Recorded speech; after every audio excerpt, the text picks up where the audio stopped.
आजिर video रे आपण एमिति 7टी कथा जानिबाकु पाइबे जहा आपण सिक्रेट रखिबे तो आपणको भाग्य सतरे बदली पारे। कारण कोटी कोटी टंकार व्यवसाय करुथुवा लोक माने निज निकटवर्ती लोककु मध्य एही कथा को लुचाई थांदी। आजिर समय रे लोक माने निजर सबु कथा लोकंकु कहि देउछंदी। केते कमाउछंदी, कोन योजना करछंदी, केउठी इन्वेस्ट करछंदी, केउठाकु बुलिबाकु जाउछंदी। किंतु असली गेम से माने जीति थांदी जे चुप रही थांदी और काम कर थांदी। सफल लोक माने निज कथा को सिक्रेट रखि थांदी कहीं से जानि थांदी कि दुनिया रे प्रत्येक केही आपन को भलो चाहि न थाए।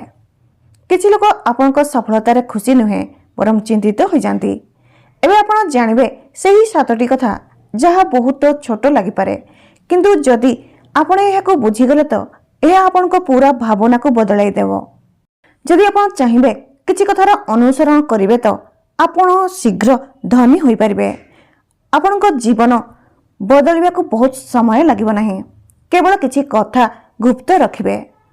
ए कथा सुनिबा को अजब लागिले भी बिल्कुल सत्य अटे। तेबे चलंतु जानिबा सही 7टी कथा जहा आपण सिक्रेट रखिबा अति आवश्यक। प्रथम, आपण केते रोजगार करछंदी एहा केबे काहाको कहंतु नाही। जेबे आमे टंका रोजगार करबा आरंभ करथांदी तो आम भीतर एक अजब खुशी होता है। आमे चाहिथांती कि दुनिया को कहिया पई कि देखो मु सफल हो जाईची, किंतु एहा ठारू आपनकर सबुठारू बड़ भूल हेबा आरंभ हो जाए। जेबे आपण लोकन को कहिथांती कि आपण केते कमाउछंदी तो दुईटी जिनिस होता है। प्रथम रे एहा जानी लोक माने आपन को ईर्ष्या करबा को लागंती। से मित्र होंतु, संपर्कीय होंतु अबा पड़ोसी होंतु। जेबे तांको जाना पड़े कि आपण तांको ठारू अधिक कमाउछंती तो तांको मनरे एक कटुता भरी जाई थाए। आ द्वितीय कथा, लोक माने आपण को ठारू आशा रखिबा को लागंती। संपर्कीय माने टंका मागी थांदी, मित्र माने उधार मागी थांदी।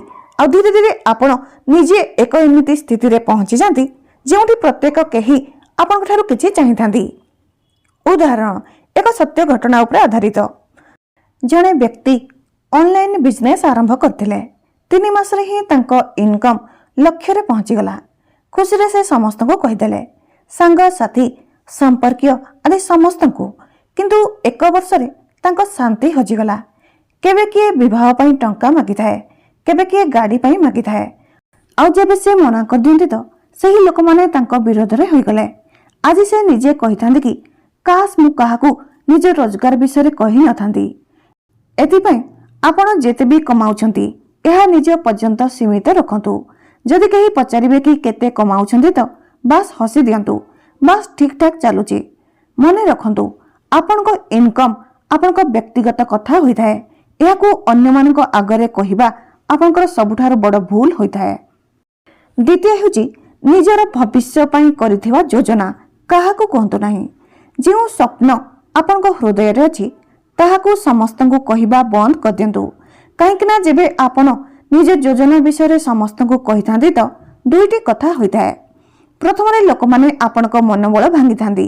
से माने कही थांदी एहा हेबो नाही, एते रिस्क नहीं करबा ठीक नुहे, एथिरे सफल होई परिबो नाही। फल रे धीरे धीरे आपणकर निज उपरे भरोसा उठी जिवो। द्वितीय हेउची लोक माने आपण को योजना को चुराई नेबे। थरे जने व्यक्ति गुटी भलो व्यवसाय रो योजना करथिले। से तांको घनिष्ठ बंधु को ए विषय कहिदेले। भाबिथिले किछि दिन गला परे से व्यवसाय आरंभ करिवे, किंतु तांको बंधु तांको ठारो सुनिथिबा योजना अनुसार से व्यवसाय करिबा आरंभ करदेले। आ लक्ष लक्ष टंका रोजगार करले। आ प्रकृत योजना करथिबा व्यक्ति एहा देखि अबाक होई गले। अन्य को योजना कहि देबार भूल तांको बहुत महंगा पड़िला। किंतु से सेथिरु शिक्षा पाइले कि निज योजना सेते पर्यंत गुप्त रखिबा आवश्यक जेबे पर्यंत सही योजना सफल न हो जाइछि। जेबे आपण निज जीवनर लक्ष्य और योजना को अन्य को कहि दिथांती तो आपण को मस्तिष्क एहा माने नै था कि आपण काम को पूरा करि सारचंदी। आ आपण को इच्छा शक्ति आपे कम हो जाए। एथि पई चुपचाप परिश्रम करंतु।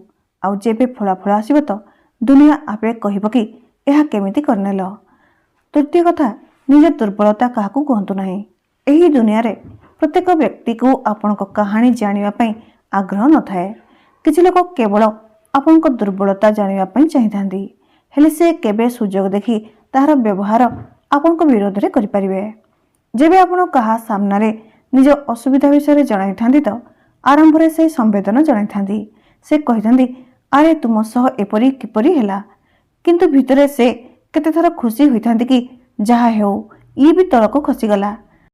କାହିଁକି ନା ସତ୍ୟତା ଏହା କି ଅଧିକାଂଶ ଲୋକ ଆପଣଙ୍କୁ ସେତେ ସଫଳ ଦେଖିବା ପାଇଁ ଚାହୁଁନାହାନ୍ତି ଯେତେ ସେ ନିଜକୁ ଦେଖିଥାନ୍ତି। ଆପଣଙ୍କୁ ଲାଗିଥାଏ କି କାହାଠାରେ ମନକୁ ହାଲୁକା କରିଦେଲେ ସବୁ ଠିକ୍ ଲାଗିବ। କିନ୍ତୁ ଯେବେ ସେହି କଥା କୌଣସି ତୃତୀୟ ବ୍ୟକ୍ତି ପର୍ଯ୍ୟନ୍ତ ପହଞ୍ଚିଥାଏ ତ ଆପଣଙ୍କ ଛବି ବଦଳିଯାଏ। ଲୋକମାନେ ଏବେ ଆପଣଙ୍କୁ ଦୁର୍ବଳ ନଜରରେ ଦେଖିବାକୁ ଲାଗନ୍ତି। ସେ ଭାବିଥାନ୍ତି କି ଏହି ମଣିଷ ନିଜ ଭାବନାକୁ ନିୟନ୍ତ୍ରଣ କରିପାରୁନାହିଁ। ଆଉ ଧୀରେ ଧୀରେ ଆପଣ ନିଜର ଭ୍ୟାଲ୍ୟୁ ନିଜେ କମ୍ କରିଦେଇଥାନ୍ତି।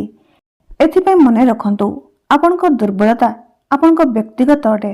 ଏହାକୁ କେବଳ ସେହି ମଣିଷକୁ କୁହନ୍ତୁ ଯିଏ ଆପଣଙ୍କ ଉନ୍ନତି କରିବାରେ ସାହାଯ୍ୟ କରିବେ, ନା କି ସେହି ଲୋକମାନଙ୍କୁ ଯିଏ ବାସ୍ ଗପସପ ପାଇଁ ଶୁଣିବାକୁ ଚାହିଁଥାନ୍ତି।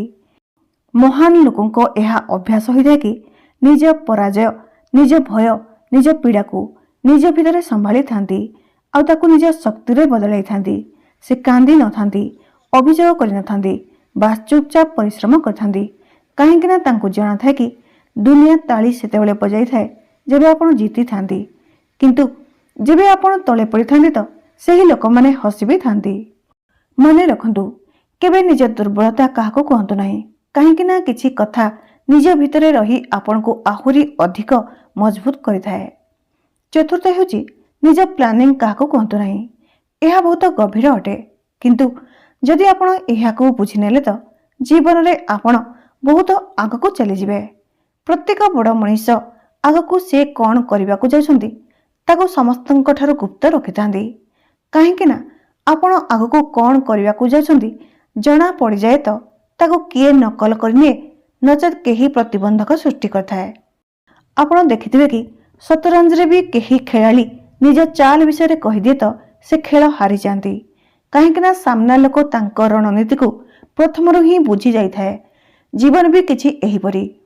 ଯଦି ଆପଣ ସମସ୍ତଙ୍କୁ କହିଦେବେ କି ଆପଣ କ'ଣ କରିବାକୁ ଯାଉଛନ୍ତି ତ କେହି ଆପଣଙ୍କୁ ଅଟକାଇବା ପାଇଁ ଚେଷ୍ଟା କରିବେ, ନଚେତ୍ ଆପଣଙ୍କ ପୂର୍ବରୁ ସେହି କାମ କରିନେବେ।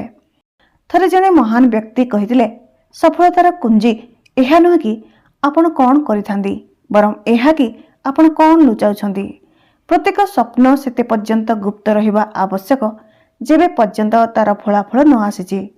ଆପଣ ଧ୍ୟାନ ଦେଇଥିବେ କି ଦୁନିଆର ସବୁଠାରୁ ବ୍ୟବସାୟୀ ନେତା କେବେ ବି ନିଜେ ଆଗକୁ କ'ଣ କରିବେ କାହାକୁ ଜଣାଇ ନଥାନ୍ତି। ସେ କେବଳ ଫଳାଫଳ ଦେଖାଇଥାନ୍ତି। କାହିଁକି ନା ସେ ଜାଣିଥାନ୍ତି ଲୋକମାନେ ଆପଣଙ୍କ ଚାଲ ନୁହେଁ ଆପଣଙ୍କ ବିଜୟ ଦେଖିଥାନ୍ତି। ମନେ ରଖନ୍ତୁ, ବିଜ୍ଞାନ ହେଉଛି ଭଲ ରଣନୀତି। ଚିତ୍କାର କରିବାରେ ନୁହେଁ, ଚୁପଚାପ କାମ କରିବାରେ ଉନ୍ନତି ହୋଇଥାଏ। ଯେବେ ପର୍ଯ୍ୟନ୍ତ ଆପଣଙ୍କ ସ୍ୱପ୍ନ ଦୁନିଆ ସାମ୍ନାରେ ଆସିନଥାଏ ତାକୁ ଗୁପ୍ତ ରଖିବା ହିଁ ସବୁଠାରୁ ବଡ଼ ଶକ୍ତି ହୋଇଥାଏ। ଏବେ ପର୍ଯ୍ୟନ୍ତ ଆମେ 4ଟି କଥା ଶିଖିଲେ। ରୋଜଗାର ବିଷୟରେ କୁହନ୍ତୁ ନାହିଁ, ନିଜ ଯୋଜନା ବିଷୟରେ କୁହନ୍ତୁ ନାହିଁ, ନିଜ ଦୁର୍ବଳତା ବିଷୟରେ କୁହନ୍ତୁ ନାହିଁ, ନିଜ ଚାଲ ବିଷୟରେ ଜଣାନ୍ତୁ ନାହିଁ। ଆଗକୁ ଯେଉଁ କଥା ଜାଣିବେ ତାହା ଆପଣଙ୍କ ଭାବନାକୁ ଦୋହଲାଇ ଦେବ। କାହିଁକି ନା ପଞ୍ଚମ କଥା ଏମିତି ଏକ ସତ୍ୟତା ଅଟେ ଯାହାକୁ ବୁଝିବା ପ୍ରତ୍ୟେକ ସେହି ମଣିଷ ପାଇଁ ଜରୁରୀ ଅଟେ ଯାହା ଆଜି ପରିଶ୍ରମ କରୁଛନ୍ତି କିନ୍ତୁ କାଲି ନିଜ ସ୍ୱାଧୀନତା ଚାହୁଁଛନ୍ତି। ତ ଏବେ ସେହି ଅଭ୍ୟାସ ବିଷୟରେ ଆମେ ଜାଣିବା ଯାହା ଧନୀ ଲୋକଙ୍କୁ ଅଲଗା କରିଥାଏ, ଆଉ ଯାହାକୁ ଆପଣ ଯଦି ଆପଣେଇବେ ତ କୌଣସି ଶକ୍ତି ଆପଣଙ୍କୁ ଅଟକାଇ ପାରିବ ନାହିଁ। ପଞ୍ଚମ, ନିଜ ଜୀବନ ଶୈଳୀ ଓ ଖର୍ଚ୍ଚ ବିଷୟରେ କାହାକୁ କୁହନ୍ତୁ ନାହିଁ। ଆଜିର ଦୁନିଆ ଦେଖାଇ ହେବାରେ ଚାଲିଥାଏ। ଲୋକମାନେ ନିଜ ଜୀବନର ଅଧା ସମୟ ଅନ୍ୟକୁ ଉତ୍ସାହିତ କରିବାରେ ବିତେଇ ଦିଅନ୍ତି। କେଉଁ କାର୍, କେଉଁ ମୋବାଇଲ, କେଉଁ ବ୍ରାଣ୍ଡର ପିନ୍ଧୁଛନ୍ତି, କିନ୍ତୁ ଯିଏ ସତରେ ଧନୀ ହୋଇଥାନ୍ତି ସେ ଗୋଟିଏ କଥା ଜାଣିଥାନ୍ତି କି ଦେଖାଇ ହେବା ସେଠାରେ ଶେଷ ହୋଇଥାଏ ଯେଉଁଠି ବୁଝିବା ଆରମ୍ଭ ହୋଇଥାଏ। ଆପଣ ଧ୍ୟାନ ଦେଇଥିବେ କି ଯେଉଁ ଲୋକ ଚୁପଚାପ କୋଟି କୋଟି କମାଇଥାନ୍ତି ସେ ଅଧିକାଂଶ ସାଧାରଣ କପଡ଼ାରେ ସାଧାରଣ ଜୀବନରେ ରହିଥାନ୍ତି। ସେ ନିଜ ଖର୍ଚ୍ଚରେ ଦେଖାଇ ହୁଅନ୍ତି ନାହିଁ, କାହିଁକି ନା ତାଙ୍କୁ ଜଣାଥାଏ କି ଟଙ୍କା ସେତେବେଳେ ବଢ଼ିଥାଏ ଯେବେ ତାହା ବଞ୍ଚିଥାଏ, ନା କି ଯେବେ ସେ ଦେଖାଯାଇଥାଏ। ଅଧିକାଂଶ ଲୋକ ଏହା ଭାବିଥାନ୍ତି କି ଅନ୍ୟକୁ ନିଜ ଜୀବନଶୈଳୀ ଦେଖାଇ ଧନୀ ହୋଇଯିବେ, କିନ୍ତୁ ସତ୍ୟତା ଏହା କି ଯେବେ ଆପଣ ଦରକାର ଠାରୁ ଅଧିକ ଦେଖାଇ ହୋଇଥାନ୍ତି ତ ଆପଣ ଅଜାଣତରେ ନିଜ ଉପରେ ଚାପ ପକାଇଥାନ୍ତି। ଏବେ ଆପଣଙ୍କୁ ସେହି ଷ୍ଟାଣ୍ଡାର୍ଡ ଜାରି ରଖିବାକୁ ପଡ଼ିଥାଏ। ହୁଏତ ଆପଣଙ୍କ ପକେଟ ଉପରେ ବୋଝ ପଡ଼ୁନା କାହିଁକି। ଥରେ ଜଣେ ଧନୀ ବ୍ୟକ୍ତିକୁ ପଚାରିଲେ, ଆପଣ ଏତେ ଧନୀ ଅଟନ୍ତି ତଥାପି ସାଧାରଣ କାର ଚଲାଉଛନ୍ତି? ସେ ହସି କହିଲେ, କାହିଁକି ନା ମୁଁ ଲୋକଙ୍କୁ ଇମ୍ପ୍ରେସ କରିବା ପାଇଁ ନୁହେଁ, ନିଜକୁ ଖୁସି ରଖିବା ପାଇଁ ବଞ୍ଚୁଛି। ଭାବନ୍ତୁ, ଯେଉଁ ମଣିଷ କୋଟି କୋଟି ଟଙ୍କାର ମାଲିକ ଅଟନ୍ତି ସେ ସାଧାରଣରେ ରହିଥାନ୍ତି, ଆଉ ଆମେ ଅଳ୍ପ ଇନକମ୍ ଆସିବା ମାତ୍ରେ ଦେଖାଇ ହେବା ଆରମ୍ଭ କରିଦିଅନ୍ତି। ଏହା ସେହି ସ୍ଥାନ ଯେଉଁଠାରେ ଅଧିକାଂଶ ଲୋକ ହାରିଯାଆନ୍ତି। ଏଥିପାଇଁ ମନେ ରଖନ୍ତୁ, କେବେ କାହାକୁ କୁହନ୍ତୁ ନାହିଁ କି ଆପଣ କେତେ ଖର୍ଚ୍ଚ କରୁଛନ୍ତି, କେଉଁଠାକୁ ଯାଉଛନ୍ତି, କେଉଁ ଜିନିଷ କିଣୁଛନ୍ତି, କାହିଁକି ନା ଏସବୁ କଥା ଆପଣଙ୍କ ଭାବନାକୁ ଦେଖାଇଥାଏ ଆଉ ଦୁନିଆକୁ ଆପଣଙ୍କ ଦୁର୍ବଳତା ଦେଖାଇ ଦେଇଥାଏ। ଅସଲି ଚତୁରତା ଏହା ନୁହେଁ କି ଲୋକମାନେ ଆପଣଙ୍କ ଧନ ସମ୍ପଦ ଦେଖିବେ, ବରଂ ଏହା କି ଲୋକମାନେ ଆପଣଙ୍କ ସ୍ଥିରତା ଅନୁଭବ କରିବେ। ଯିଏ ଚୁପଚାପ କାମ କରିଥାଏ ସେ ସବୁଠାରୁ ଶୀଘ୍ରତାରେ ଆଗକୁ ଯାଇଥାନ୍ତି। ଷଷ୍ଠ, ନିଜ ସମ୍ପର୍କ ଆଉ ନିଜ ବ୍ୟକ୍ତିଗତ ଜୀବନର କଥା କାହାକୁ କୁହନ୍ତୁ ନାହିଁ। ଏବେ ଏହି କଥା ବହୁତ ହାଲୁକାରେ ନେଇଥାନ୍ତି, କିନ୍ତୁ ଏହା ସବୁଠାରୁ ବଡ଼ କାରଣ ହୋଇଥାଏ ଲୋକଙ୍କ ମାନସିକ ଅସ୍ଥିରତା ପାଇଁ। ଯେବେ ଆପଣ କାହାକୁ ହୃଦୟର କଥା କହିଥାନ୍ତି ତ ଆରମ୍ଭରେ ଲାଗିଥାଏ ସାମ୍ନା ବ୍ୟକ୍ତି ବୁଝିପାରିବେ, କିନ୍ତୁ ଅଧିକାଂଶ କଥା ଆଗକୁ ଯାଇ ଲୋକମାନଙ୍କ ଠାରେ ପହଞ୍ଚିଯାଏ ଆଉ ଧୀରେ ଧୀରେ ଆପଣଙ୍କ ବ୍ୟକ୍ତିଗତ ଜୀବନ ସାର୍ବଜନୀନ ଗପ ହୋଇଯାଏ। ପ୍ରତ୍ୟେକ ସଫଳ ବ୍ୟକ୍ତି ଗୋଟିଏ କଥା ଜାଣିଥାଏ କି ବ୍ୟକ୍ତିଗତ ଜୀବନ ଶାନ୍ତିମୟ ଜୀବନ ଅଟେ। ଯେଉଁ କଥା ଆପଣ ଓ ଆପଣଙ୍କ ଘର ଭିତରର କଥା ଅଟେ ତାହା ବାହାରକୁ ଯିବା ଉଚିତ ନୁହେଁ, କାହିଁକି ନା ପ୍ରତ୍ୟେକ କେହି ଆପଣଙ୍କ କାହାଣୀକୁ ଆପଣଙ୍କ ନଜରରେ ଦେଖିନଥାଏ। କିଛି ଲୋକ ନିଜ ଜୀବନକୁ ନିଜ ଭାବନାରେ ବିଚାର କରିଥାନ୍ତି। ଆପଣଙ୍କୁ ଲାଗିଥାଏ କି ଆପଣ ବିଶ୍ୱାସ କରୁଛନ୍ତି, କିନ୍ତୁ ସାମ୍ନା ଲୋକ ଆପଣଙ୍କୁ ବିଶ୍ଳେଷଣ କରିଥାଏ। ସେ ଭାବିଥାନ୍ତି କି ଇଏ କେଉଁଠାରେ ଦୁର୍ବଳ ଅଟେ, କେଉଁଠାରେ ଭାବପ୍ରବଣ ହୋଇଥାଏ, ଆଉ ତାପରେ ସେଠାରୁ ହିଁ ସେ ଆପଣଙ୍କ ସମ୍ମାନ ତଳେ ପକାଇବା ପାଇଁ ଚେଷ୍ଟା କରିଥାଏ। ଥରେ ଜଣେ ବ୍ୟକ୍ତି ନିଜ ସମ୍ପର୍କର କଥା ଅନ୍ୟ ଜଣେ ବନ୍ଧୁକୁ ଜଣାଇଲେ। ସେ ବାସ୍ ତାଙ୍କ ହୃଦୟ ହାଲୁକା କରିବା ପାଇଁ ଚାହୁଁଥିଲେ, କିନ୍ତୁ ଯେବେ ସେହି କଥା ତୃତୀୟ ବ୍ୟକ୍ତି ପର୍ଯ୍ୟନ୍ତ ପହଞ୍ଚିଲା ତ ତାଙ୍କ ସମ୍ପର୍କରେ ଦୂରତା ବଢ଼ିଗଲା। କେବେ କେବେ ଚୁପ୍ ରହିବା ହିଁ ସବୁଠାରୁ ବଡ଼ ଜବାବ ହୋଇଥାଏ।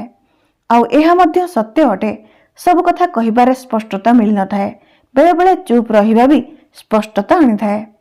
ଯଦି ଆପଣ ଦେଖିଥିବେ ତ ଦୁନିଆର ପ୍ରତ୍ୟେକ ସଫଳ ମଣିଷର ଗୋଟିଏ ଅଭ୍ୟାସ ହୋଇଥାଏ କି ସେ ନିଜ ବ୍ୟକ୍ତିଗତ ଜୀବନକୁ ବ୍ୟକ୍ତିଗତ ରଖିଥାନ୍ତି। ସେ ଜାଣିଥାନ୍ତି କି ଯେବେ ଆପଣ ନିଜ ବ୍ୟକ୍ତିଗତ ସମ୍ପୂର୍ଣ୍ଣ ବିବରଣୀ ସମସ୍ତଙ୍କୁ କହିଥାନ୍ତି ତ ଆପଣ ନିଜ ଶକ୍ତିକୁ ଖେଳାଇ ଦେଇଥାନ୍ତି। ସେ ଶକ୍ତି ଯାହା ଆପଣଙ୍କୁ ନିଜ ଲକ୍ଷ୍ୟ ଉପରେ ଲଗାଇବାର ଥିଲା ତାହା ଏବେ ଗପସପରେ ଖର୍ଚ୍ଚ ହୋଇଯାଏ। ଆପଣଙ୍କ ସମ୍ପର୍କ କେତେ ବି ଭଲ ହେଉ, ଆପଣଙ୍କ ଭାବନା କେତେ ବି ସଚୋଟ ହେଉ, ତାକୁ ଦୁନିଆର ସାମ୍ନାରେ ରଖନ୍ତୁ ନାହିଁ, କାହିଁକି ନା କିଛି ଜିନିଷ କହିବା ପାଇଁ ନୁହେଁ, କେବଳ ଅନୁଭବ କରିବା ପାଇଁ ହୋଇଥାଏ। ସପ୍ତମ, ଏହି କଥାଟି ସବୁଠାରୁ ଶକ୍ତିଶାଳୀ ଅଟେ। ଏହା ହେଉଛି ଧନୀ ଲୋକଙ୍କର ଭାବନାର ଦର୍ଶନ ଶାସ୍ତ୍ର ଅଟେ। ଯଦି ଆପଣ ଏହାକୁ ବୁଝିଗଲେ ତ ଆପଣ ନିଜ ଜୀବନର ପୁରା ଖେଳକୁ ବଦଳାଇ ପାରିବେ, କାହିଁକି ନା ଏହି କଥା ଶିଖାଇଥାଏ କି କେମିତି ନୀରବତାକୁ ଶକ୍ତିରେ ପରିବର୍ତ୍ତନ କରିବେ। ଆଉ ଏହା ସେହି ଭାବନା ଅଟେ ଯାହା ପ୍ରତ୍ୟେକ ମଣିଷକୁ ବାକି ଲୋକଙ୍କ ଠାରୁ ଅଲଗା କରିଥାଏ। ନିଜ ପରବର୍ତ୍ତୀ ଲକ୍ଷ୍ୟକୁ ସମ୍ପୂର୍ଣ୍ଣ ଭାବେ ଗୁପ୍ତ ରଖନ୍ତୁ। ସ୍ୱପ୍ନ ଦେଖିବା ଆଉ ଏଥିରେ ବଞ୍ଚିବା ବହୁତ ଫରକ ହୋଇଥାଏ। ପ୍ରତ୍ୟେକ ମଣିଷର ପାଖରେ କିଛି ନା କିଛି ବଡ଼ ସ୍ୱପ୍ନ ହୋଇଥାଏ। କେହି କୋଟିପତି ହେବାକୁ ଚାହିଁଥାଏ, କେହି ଲେଖକ ହେବାକୁ ଚାହିଁଥାଏ, କେହି ନିଜ ବାପା ମା ପାଇଁ ବଡ଼ ଘର ବନେଇବା ପାଇଁ ଚାହିଁଥାଏ, କିନ୍ତୁ ବହୁତ କମ୍ ଲୋକ ଯିଏ ନିଜର ଏହି ସ୍ୱପ୍ନକୁ ଚୁପଚାପ ପୂରା କରିଥାନ୍ତି। ବାକି ଅଧିକାଂଶ ଲୋକ ସମସ୍ତଙ୍କୁ କହିବାରେ ଲାଗିଯାନ୍ତି ସେ ଆଗକୁ କ'ଣ କରିବେ, ଆଉ ଏହା ସବୁଠାରୁ ବଡ଼ ଭୁଲ ହୋଇଥାଏ। ଯେବେ ଆପଣ ନିଜ ଲକ୍ଷ୍ୟର କଥା କହିଥାନ୍ତି ତ ଆପଣଙ୍କ ମସ୍ତିଷ୍କ ଏକ ଏମିତି ଅନୁଭବ ଯାହା ଆପଣଙ୍କୁ ଏକ ମିଛ ଅନୁଭବର ଆଭାସ ଦେଇଥାଏ କି ଆପଣ କିଛି ପାଇସାରିଲେଣି, କିନ୍ତୁ ସତ୍ୟତା ଏହା ହୋଇଥାଏ କି ଆପଣ କେବଳ କଥା କହିଛନ୍ତି, କାମ କରିନାହାନ୍ତି। ଏହି କାରଣ ପାଇଁ ବଡ଼ରୁ ବଡ଼ ସଫଳ ବ୍ୟକ୍ତିମାନେ ସର୍ବଦା ଚୁପ୍ ରହିଥାନ୍ତି। ସେ ସେତେ ପର୍ଯ୍ୟନ୍ତ କାହାକୁ କହିନଥାନ୍ତି କି ସେ କ'ଣ କରୁଛନ୍ତି, ଯେବେ ପର୍ଯ୍ୟନ୍ତ ସେ ଦୁନିଆ ସାମ୍ନାରେ ସମ୍ପୂର୍ଣ୍ଣ ଫଳାଫଳ ନେଇ ଆସିନାହାନ୍ତି। ଆପଣ ଦେଖିଥିବେ କି ବଡ଼ ବଡ଼ କମ୍ପାନୀମାନଙ୍କର ଆରମ୍ଭ ଏକ ରହସ୍ୟ ହୋଇଥାଏ। କେହି ଜାଣନ୍ତି ନାହିଁ କି ସେ କ'ଣ କରିବାକୁ ଯାଉଛନ୍ତି। ବାସ୍ ଦୁନିଆ ଅପେକ୍ଷା କରିଥାଏ, ଆଉ ଯେବେ ତାହା ସାମ୍ନାକୁ ଆସିଥାଏ ତ ପୁରା ମାର୍କେଟ ହଲିଯାଏ। ଏହା ହେଉଛି ନୀରବତାର ଶକ୍ତି। ଆପଣଙ୍କୁ ମଧ୍ୟ ନିଜ ଜୀବନରେ ଏହାକୁ ଆପଣେଇବାକୁ ହେବ। କେବେ ବି କାହାକୁ କୁହନ୍ତୁ ନାହିଁ କି ଆପଣଙ୍କ ଲକ୍ଷ୍ୟ କ'ଣ, କେତେ ବଡ଼ ଅଟେ, କେବେ ପର୍ଯ୍ୟନ୍ତ କରିବେ। ବାସ୍ ନିଜ ଭିତରେ ସେହି ଦର୍ଶନ ରଖନ୍ତୁ ଆଉ ଚୁପଚାପ ପରିଶ୍ରମ କରନ୍ତୁ। ଯେବେ ଫଳାଫଳ ଆସିବ ତ ଦୁନିଆ ଆପେ ପଚାରିବ, ଆଉ ଆପଣ କେବଳ ହସି ଦିଅନ୍ତୁ। କାହିଁକି ନା ଅସଲ ମଜା ସେତେବେଳେ ଆସିଥାଏ ଯେବେ ଆପଣଙ୍କ ସଫଳତା କହିବ, ଆପଣ ନୁହେଁ। ଯେବେ ଆପଣ ଚୁପ୍ ରହିଥାନ୍ତି ତ ଆପଣ ଦୁନିଆର ନକାରାତ୍ମକ ଠାରୁ ନିଜକୁ ବଞ୍ଚାଇ ନିଅନ୍ତି। ଆପଣଙ୍କ ମସ୍ତିଷ୍କ ସଫା ରହିଥାଏ, ଆପଣଙ୍କ ଶକ୍ତି ଏକାଗ୍ରତା ରହିଥାଏ, ଆଉ ଭାବନା ତେଜ ରହିଥାଏ। ଆପଣଙ୍କ ଭିତରେ ଏକ ଏମିତି ଶାନ୍ତି ଆସିଥାଏ ଯାହା ଆପଣଙ୍କୁ ଭିଡ଼ରେ ଅଲଗା କରିଦେଇଥାଏ। ଆପଣ ଏବେ ପ୍ରତିକ୍ରିୟା ଦେଇନଥାନ୍ତି, ଆପଣ କେବଳ କ୍ରିୟା କରିଥାନ୍ତି। ପ୍ରତ୍ୟେକ ମହାନ ବ୍ୟକ୍ତି ସବୁଠାରୁ ବଡ଼ କାମ ଚୁପ୍ ରହି କରିଛନ୍ତି, କାରଣ ନୀରବ ରହିବା ଏକ ଅଭ୍ୟାସ ନୁହେଁ, ଏହା ଏକ ଶକ୍ତି ହୋଇଥାଏ। ଏହା ସେହି ସ୍ଥାନ ଅଟେ ଯେଉଁଠି ଆପଣ ନିଜ ଭିତରର ଶବ୍ଦ ଶୁଣି ପାରିଥାନ୍ତି, ଯାହା ଦୁନିଆର କୋଳାହଳରେ ହଜିଯାଏ। ଯେବେ ଏହାକୁ ଅଭ୍ୟାସ କରିନିଅନ୍ତି ତ ଆପଣଙ୍କୁ କେବେ ଅନ୍ୟ ସହ ତୁଳନା କରିବାକୁ ପଡ଼େ ନାହିଁ। ଆପଣ କେବଳ ନିଜ ଦର୍ଶନରେ ଚାଲିଥାନ୍ତି, ଆଉ ଏହା ଅସଲ ଧନୀ ହେବା ହୋଇଥାଏ। ଯଦି ଆଜିଠାରୁ ଏହି 7ଟି କଥା ନିଜ ଜୀବନରେ ଆପଣାଇବେ ତ କ'ଣ ବଦଳିଯିବ? ଆପଣଙ୍କ ଇନକମ୍ରେ ଫାଲତୁ ନଜର ରହିବ ନାହିଁ, ଆପଣଙ୍କ ଯୋଜନା ଅନ୍ୟ କାହାର ନିୟନ୍ତ୍ରଣରେ ରହିବ ନାହିଁ, ଆପଣଙ୍କ ରହସ୍ୟ କେବଳ ଆପଣଙ୍କ ଶକ୍ତି ହେବ, ଆପଣଙ୍କ ଯୋଜନା କେହି ଜାଣିପାରିବେ ନାହିଁ, ଆପଣଙ୍କ ଜୀବନ ଶୈଳୀ ଶାନ୍ତ ରହିବ, ଆପଣଙ୍କ ବ୍ୟକ୍ତିଗତ ଜୀବନ ସୁରକ୍ଷିତ ରହିବ, ଆଉ ଆପଣଙ୍କ ଲକ୍ଷ୍ୟ ଦୁନିଆକୁ ସେତେବେଳେ ହିଁ ଦେଖାଯିବ ଯେବେ ତାହା ସତ୍ୟ ହୋଇସାରିଥିବ।